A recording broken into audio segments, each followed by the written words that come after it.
दोस्तों अगर आप CISF फायर कांस्टेबल के जो यहाँ पर फॉर्म आए हैं उसकी फॉर्म को अप्लाई करना चाह रहे हैं और यहाँ पर आपको समझ में नहीं आ रहा किस तरीके से आपको पूरे फॉर्म को फिल करना है, तो आज की इस वीडियो में दोस्तों मैं आपको डिटेल में पूरी प्रोसेस बताने वाला हूं। तो वीडियो को शुरू से लेकर आखिरी तक पूरा देखिएगा। लेकिन दोस्तों आगे बढ़ने से पहले अगर आप चैनल पर पहली बार आए तो चैनल को कर लीजिए सब्सक्राइब, ताकि फ्यूचर में भी आपको ऐसी जॉब्स और वैकेंसी से रिलेटेड जानकारी अपडेट्स वगैरह मिलती रहे। सबसे पहले दोस्तों मैं यहाँ पर आपको एक वेबसाइट पर लेकर आ गया हूँ, onlineboost.in। ये वेबसाइट आप लोगों के लिए बहुत ही खास होने वाली है, तो थोड़ा सा इसके बारे में जानकारी मैं आपको दे देता हूं, फिर बढ़ते हैं फॉर्म को। अगर आप नौकरी वगैरह ढूंढ रहे हैं तो यहाँ पर गेट गवर्नमेंट जॉब वाले ऑप्शन पर क्लिक कर सकते हैं। अगर आप घर बैठे बैठे को पैसे वगैरह कमाना चाहते हैं तो ये वाले ऑप्शन पर क्लिक कर सकते हैं। लेकिन अभी इस वाले सेक्शन पे काम चल रहा है तो डायरेक्ट आ जाते हैं इस वाले ऑप्शन पे। यहाँ पर दोस्तों आपको सभी जितने भी फॉर्म्स वगैरह आ रहे हैं ऑनलाइन और ऑफलाइन और एडमिट कार्ड वगैरह सभी की जानकारी मिल जाएगी, जैसे कि ऑफलाइन फॉर्म भी जो भी चल रहे होंगे। और ऑफलाइन फॉर्म में खास ये है कि आप डायरेक्ट ऑफलाइन फॉर्म यहाँ से डाउनलोड करके डायरेक्ट पोस्ट कर सकते हैं पोस्ट ऑफिस से जाके। ऑफलाइन फॉर्म की आपको प्रिंट आउट यहीं से मिल जाएगी फॉर्म के अंदर ही। तो CISF के फॉर्म को फिल करने की प्रोसेस बताने के लिए दोस्तों यहाँ पर मैं CISF की पोस्ट वाले ऑप्शन पर क्लिक कर देता हूँ।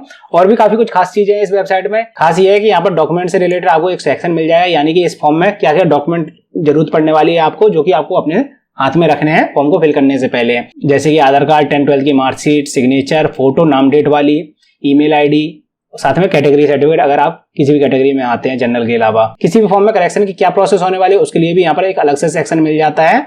उसकी क्या फीस वगैरह लगने वाली है, किस तरीके से आप करेक्शन कर सकते हैं, उसकी डिटेल आपको यहाँ पर मिल जाएगी इस वाले सेक्शन में। और नीचे वही वैकेंसी से रिलेटेड जानकारी जो कि आपको हर वेबसाइट में मिल जाती है। इसके नीचे खास ये है दोस्तों, आप डायरेक्ट यहाँ से बुक्स भी बाई कर सकते हैं। जैसे कि हमने CISF के फॉर्म को फिल करने की प्रोसेस देखी है, तो यहाँ पर CISF की आपको बुक्स मिल जाएंगी। किसी दूसरे फॉर्म को फिल करने की कोशिश करेंगे तो उससे रिलेटेड बुक्स वगैरह मिल जाएंगी आपको। यहाँ पर आप डायरेक्ट क्लिक करके बाई कर सकते हैं। रेटिंग वगैरह भी यहाँ पर लिख कर आ रही है किस बुक की कितनी क्या रेटिंग है, साथ में हिंदी मीडियम में कौन सी बुक है और इंग्लिश मीडियम में कौन सी क्या बुक है। ये बेस्ट बुक जो होंगी वही हम लोग यहाँ पर डालते हैं, तो आप यहाँ पर से बुक डायरेक्ट बाई कर सकते हैं। नीचे यहाँ पर दोस्तों आपको ऑनलाइन जो यूज होने वाले टूल्स हैं फोटो और सिग्नेचर या फिर PDF वगैरह बनाने के लिए, उसके लिए भी यहाँ पर लिंक मिल जाते हैं। डायरेक्ट टूल्स का आप यूज कर सकते हैं, वो मैं आपको प्रोसेस बता दूंगा। डायरेक्ट हम फॉर्म को अप्लाई करते हैं इस वाले ऑप्शन पर क्लिक करके, आप इस वाले पेज पर आ जाएंगे। यहाँ से आपको लॉगिन कर लेना है। लेकिन लॉगिन करने के लिए दोस्तों आपके पास आपका रजिस्ट्रेशन होना चाहिए। तो रजिस्ट्रेशन करने के लिए दोस्तों मैं यहाँ पर एक रजिस्ट्रेशन का लिंक लगा दूंगा, अभी मैंने लगाई नहीं है, मैं यहाँ पर एक रजिस्ट्रेशन लिंक लगा दूंगा। उस पर क्लिक करके आप रजिस्ट्रेशन की प्रोसेस देख सकते हैं, किस तरीके से आपको रजिस्ट्रेशन वगैरह करना है। नहीं तो इस वीडियो के आखिरी में भी आपको रजिस्ट्रेशन प्रोसेस वाली वीडियो मिल जाएगी। अगर आपका रजिस्ट्रेशन पहले से ही है और आप पासवर्ड वगैरह भूल गए तो यहाँ से आप फॉरवर्ड कर सकते हैं।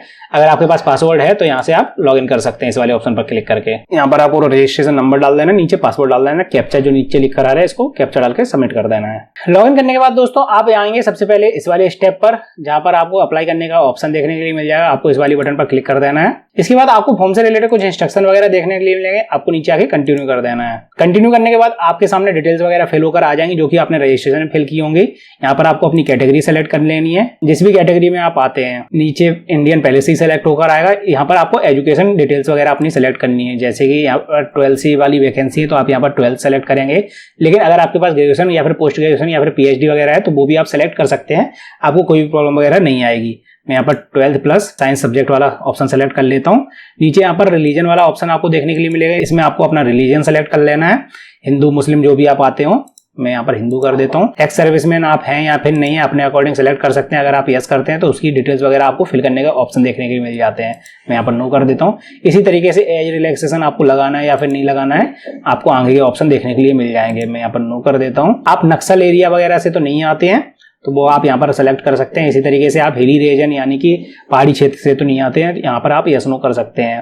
डोमिसाइल स्टेट यानी कि आपका मूल निवासी किस राज्य का है, आपको यहाँ पर सेलेक्ट कर लेना है। मैं मध्य प्रदेश कर देता हूँ। डिस्ट्रिक्ट कौन सी है, डोमिसाइल यानी कि मूल निवासी डिस्ट्रिक्ट कौन सी है, तो आपको वो अपनी डिस्ट्रिक्ट सेलेक्ट कर लेनी है। कि आप दूसरे स्टेट से दूसरे राज्य में आ रहे हैं माइग्रेट होकर, तो आप यहाँ पर अपने अकॉर्डिंग यस नो कर सकते हैं। मैं यहाँ पर नो रहने देता हूँ। इसके बाद आता है विजिबल आइडेंटिफिकेशन मार्क, यानी कि आपकी बॉडी पर कहाँ पर कौन सा मार्क है। जैसे कि मार्क कई तरीके के होते हैं, कई बार तेल भी होता है या फिर कट का निशान, चोट का निशान या फिर बर्न मार्क भी होता है, यानी कि जल जाता है ना कहीं, तो कई सारे मार्क होते हैं। तो आपकी बॉडी पर कहीं भी कोई भी मार्क है वो यहाँ पर 2 मार्क आपको फिल कर लेने हैं और 2 मार्क कम से कम आपकी बॉडी पर होने चाहिए। कई लोग यहाँ पर नो मार्क भर देते हैं, यानी कोई मार्क नहीं है, तो ऐसा गलत हो जाता है दोस्तों, आगे चल के आपको प्रॉब्लम हो सकती है। तो जैसे कि मान लीजिए मेरे चेहरे पर तेल है कोई, तो मैं यहाँ पर लिख सकता हूँ मोल ऑन फेस, या फिर सीधे हाथ में तेल है तो मोल ऑन राइट हैंड, सीधे हाथ में कट का निशान है तो cut mark on right hand. तो आप अपने अकॉर्डिंग कुछ भी यहाँ पर फिल कर सकते हैं। तो यहाँ पर 2 मैंने आइडेंटिफिकेशन मार्क फिल कर लिए हैं। कोशिश करना है दोस्तों आपको सभी लेटर कैपिटल बनाए आप। नीचे आएगा परमानेंट एड्रेस वाला ऑप्शन, जहां पर आपको अपना परमानेंट एड्रेस फिल कर लेना है। इसके नीचे पोस्ट ऑफिस डाल देना है। यहाँ पर स्टेट सेलेक्ट कर लेनी है, कौन सी राज्य से आप आते हैं। इसके नीचे डिस्ट्रिक्ट आपको सेलेक्ट कर लेनी है, कौन सी डिस्ट्रिक्ट में आपका घर है, यहाँ पर आप रह रहे हैं।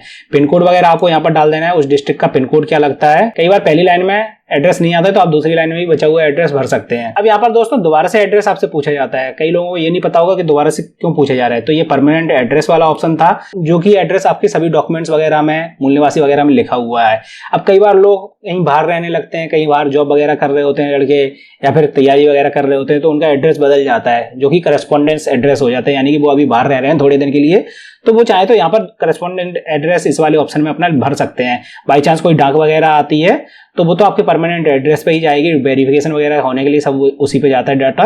लेकिन चाहो तो आप यहाँ पर अपना करस्पॉन्डेंट एड्रेस भर सकते हैं, वो आपकी मर्जी है। नहीं तो आप चाहे तो परमानेंट एड्रेस ही यहाँ पर फिल कर दीजिए, उससे कोई प्रॉब्लम वगैरह नहीं आती। मैं यहाँ पर इस वाले ऑप्शन पर क्लिक कर देता हूँ, क्योंकि मेरा परमानेंट एड्रेस और करस्पॉन्डेंट एड्रेस सेम है, तो ये ऑटोमेटिकली डिटेल फिल होकर आ जाएंगी परमानेंट एड्रेस के हिसाब से। नीचे मोबाइल नंबर, ईमेल आईडी भर के आ जाएगी, जो कि आपने रजिस्ट्रेशन में डाली होगी। यहाँ पर आपको डेट फिल कर लेनी है, जो कि आपने फोटो पर डेट डाली है या फिर फोटो पर जो डेट डली है वो यहाँ पर आपको सेलेक्ट कर लेनी है। क्योंकि इसमें आपको पता ही होगा दोस्तों, डेट वाली आपको फोटो अपलोड करनी है इसके फॉर्म में, तो आपकी फोटो पर डेट डली होनी चाहिए। खैर, जो मैंने वेबसाइट बताई थी उस वेबसाइट पे आपको एक ऐसा टूल मिल जाएगा जिसकी मदद से आप आराम से किसी भी फोटो पर डेट वगैरह डाल सकते हैं। आपको सिंपली इस वाले फोटो एंड सिग्नेचर टूल वाले ऑप्शन पर क्लिक करना है, और यहाँ पर आपको तीसरे वाले टूल पे दिख जाएगा add name and date on photo. आपको सिंपली यहाँ पर फोटो अपलोड कर लेनी, नाम डाल देना जो फोटो पर डला होना चाहिए, और डेट डाल देनी है। जनरेट इमेज पर क्लिक करेंगे, आपकी इमेज जनरेट होकर आ जाएगी। उसके बाद आप डाउनलोड कर सकते हैं। लेकिन दोस्तों यहाँ पर मैंने एक बैनर भी लगा रखा है, आप चाहे तो हमारी मदद कर सकते हैं। अगर आप इस वेबसाइट के कोई भी टूल या फिर कोई भी चीज आपको पसंद आती है तो आप डोनेशन कर सकते हैं, 5, 10, 20 रुपए। यहाँ पर डोनेशन करने के लिए QR कोड, UPI ID और डायरेक्ट हमने UPI की बटन भी लगा रखी है। आप इस पर क्लिक करेंगे, आपके मोबाइल में फोन पे, पेटीएम वगैरह ओपन हो जाएगा, जिसकी मदद से आप 5, 10, 20 रुपए अपने मर्जी के अकॉर्डिंग अमाउंट डोनेट कर सकते हैं। अगर आपको वेबसाइट पसंद आए और चाहते हैं ये वेबसाइट परमानेंट फ्यूचर में चलती रहे, फ्री में आप लोगों की मदद करती रहे, क्योंकि इस वेबसाइट पे दोस्तों कई सारे फ्री टूल डले हुए हैं, जो कि मुझे पता है आपको 100% मदद करने वाले हैं फॉर्म को फिल करने में। तो यहाँ पर आपको डेट सेलेक्ट कर लेनी है, जो भी आपने फोटो में डेट डाल रखी है। मैं आज की डेट सेलेक्ट कर लेता हूँ। इसके बाद 24 नंबर पर ये पूछ रहा है कि आपकी फोटो में डेट जो मेंशन है बिल्कुल साफ साफ नजर आ रही है या फिर नहीं आ रही है। तो आपको यहाँ पर यस रहने देना है। अगर आप नो करेंगे तो यहाँ पर ये गड़बड़ कर देगा, आपकी फॉर्म रिजेक्ट हो सकता है। मैं यहाँ पर यस रहने देता हूँ। आगे कोई अगर आपके ऊपर केस वगैरह है तो आप यहाँ से सेलेक्ट कर सकते हैं। मैं यहाँ पर नो रहने दूंगा। यहाँ पर आपको सेलेक्ट करना है और सेव एंड प्रीव्यू वाले ऑप्शन पर क्लिक कर देना है। आपके सामने एक पॉपअप आएगा कि आपका डाटा सक्सेसफुली सेव हो चुका है, ओके कर दें। इसके बाद आप पहुंच जाएंगे दूसरे स्टेप पर। यहाँ पर आप देख रहे हैं दूसरे स्टेप पर ग्रीन आइकन बन के आ गया है, जहाँ पर आपके सामने पूरे फॉर्म का प्रीव्यू आएगा। आप अच्छे से डिटेल को चेक कर लें। अगर कोई मिस्टेक लगती है तो आप यहाँ पर एडिट कर सकते हैं, वापस आप पुराने स्टेप पर पहुंच जाएंगे। अगर कोई मिस्टेक नहीं लगती है तो आपको सिंपली यहाँ पर टिक लगाना है और फाइनल सबमिशन कर देना है। लेकिन आपको एक चीज याद रखनी है, अगर आप इस वाली बटन पर क्लिक कर देते हैं तो आप कोई भी डिटेल में कोई भी चेंजेस वगैरह नहीं कर पाएंगे। तो इस वजह से पहले अच्छे से फॉर्म को चेक कर लीजिए। जैसे ही आप फाइनल सबमिट करेंगे, यहाँ पर आपके सामने एक और पॉपअप आएगा। यहाँ पर ओके कर देता हूँ। अब अगले स्टेप पर दोस्तों यहाँ पर आपको डॉक्यूमेंट वगैरह अपलोड करने का ऑप्शन देखने के लिए मिलेगा। सबसे पहले ऑप्शन में दोस्तों यहाँ पर आपको अपनी 10th के सर्टिफिकेट अपलोड करना है, जो कि PDF फॉर्मेट में होना चाहिए। साइज यहाँ पर दे रखा है, 1 MB से ज्यादा नहीं होना चाहिए। इसके बाद एजुकेशन सर्टिफिकेट अपलोड करना है, नीचे फोटो अपलोड करनी है, यहाँ पर सिग्नेचर अपलोड करने हैं। खैर, डॉक्यूमेंट अपलोड करने से रिलेटेड दोस्तों मैंने ऑलरेडी एक वीडियो बना दी है, जो कि आपको इस वीडियो के आखिरी में मिल जाएगी, और उस वीडियो की लिंक मैं इस वीडियो के डिस्क्रिप्शन बॉक्स में भी डाल दूंगा। तो आप चाहे तो उस वीडियो को देखकर पूरी प्रोसेस कर पाएंगे बड़े आराम से। अगर आपको डॉक्यूमेंट वगैरह अपलोड करने में कोई प्रॉब्लम आ रही है तो आप उस वीडियो को देख सकते हैं, नहीं तो आप डायरेक्ट ही अपलोड कर सकते हैं। तो ये यहाँ पर मैंने एक एक करके सभी डॉक्यूमेंट्स को अपलोड कर लिया है। इसके बाद आप सेव एंड कंटिन्यू वाले ऑप्शन पर क्लिक कर देंगे और ओके कर देंगे। यहाँ पर लिखकर आ रहा है you are eligible for fees exemption, यानी कि आपको फीस पेमेंट नहीं करनी पड़ेगी। लेकिन अगर आप जनरल कैटेगरी से फॉर्म को फिल करेंगे तो यहाँ पर फीस का पेमेंट वगैरह करने का आपके सामने ऑप्शन आएगा। आप UPI, credit card, debit card के थ्रू पेमेंट वगैरह कर सकते हैं, आपको कोई प्रॉब्लम वगैरह नहीं आएगी। लेकिन दोस्तों अगर आप UPI से पेमेंट कर रहे हैं या फिर QR कोड से पेमेंट कर रहे हैं तो आपको यहाँ पर एक प्रॉब्लम ये आएगी कि जैसे मान लीजिए आप मोबाइल से पेमेंट कर रहे हैं और आपने UPI वाला ऑप्शन सेलेक्ट किया तो आप विंडो को मिनिमाइज मत करिए, आप दूसरे मोबाइल से पेमेंट करिएगा। यानी कि इस मोबाइल में आप खुला रहने दीजिए, पेमेंट वाला जो पेज है उसको खुला रहने दीजिए, और दूसरे मोबाइल से आपको प्रोसेस करनी है, ताकि ये वाला पेज ऑटोमेटिकली रिडायरेक्ट हो जाए और आपकी पेमेंट एक्सेप्ट कर ले। नहीं तो कई बार पेमेंट पेंडिंग में अटक जाती है। तो पेमेंट करने के बाद दोस्तों आप आ जाएंगे इस वाले पेज पर, यानी प्रिंट एप्लीकेशन वाले पेज पर। इसके बाद आपको प्रिंट आउट निकाल लेनी है सिंपली यहाँ पर क्लिक करने के बाद। तो दोस्तों इस तरीके से आपको CISF फायर कांस्टेबल के फॉर्म को पूरा फिल करना था। अगर आपको फिर भी कोई प्रॉब्लम या समस्या आ रही है तो आप मुझसे कमेंट सेक्शन में पूछ सकते हैं। और हाँ, जैसे कि मैंने आपको वीडियो के बीच में बताया था, अगर आपको रजिस्ट्रेशन करने में प्रॉब्लम आ रही है तो आप ऊपर वाली वीडियो देखिएगा। और अगर आपको इसके फॉर्म को फिल करते टाइम फोटो से नीचे वगैरह अपलोड करने में प्रॉब्लम आ रही है तो नीचे वाली वीडियो को जरूर देखिएगा, यहाँ पर डिटेल में आपको पूरी जानकारी मिल जाएगी।